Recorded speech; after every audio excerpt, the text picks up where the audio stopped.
श्री स्वामी समर्थ. तुमच्यापर्यंत हा व्हिडिओ पोहोचला आहे व तुम्ही हा व्हिडिओ बघत असाल तर तुम्ही खूप नशीबवान आहात, कारण ही स्वामींची इच्छा आहे. स्वामी म्हणतात, माझी ही कथा ऐक, संकटमुक्त होशील. श्री स्वामी समर्थ महाराजांचे जसे सर्व भक्तांवर प्रेम करायचे, तसेच ते सर्व प्राणी मात्रांवर, झाडांवर व पशु पक्ष्यांवर देखील तेवढेच प्रेम करायचे. एकदा असंच महाराज एका मंदिरात बसलेले असताना मंदिरातील पुजारी पूजा करत होता व पूजा करताना त्याच्याजवळ एक उंदीर सारखा त्याची पूजा भंग करत होता. त्याला काही वेळानंतर राग अनावर झाला नाही व त्याने त्या उंदराला बाजूला ठेवलेल्या चंदनाच्या लाकडाने मारले. तो उंदीर तिथेच मरण पावला. हे बघून स्वामींनी त्या पुजाऱ्याला त्या उंदराला घेऊन बाहेर यायला सांगितले. पुजारी तो उंदीर घेऊन बाहेर आला. स्वामींनी तो उंदीर तसाच हातात घेतला व म्हणाले, उठ आणि जा, तुझ्या जागेवर जाऊन बस. हे ऐकून सर्वजण आश्चर्यचकित झाले.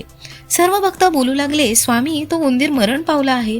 परंतु काही क्षणानंतरच तो उंदीर पळत जाऊन त्याच्या बिळामध्ये जाऊन बसला. हे बघून तिथे उपस्थित असलेले सर्व भक्तगण आश्चर्यचकित झाले व सर्वांनी स्वामींना नमस्कार केला. यातून एकच शिकायला भेटते की सर्व जीवांमध्ये परमात्म्याचा वास आहे.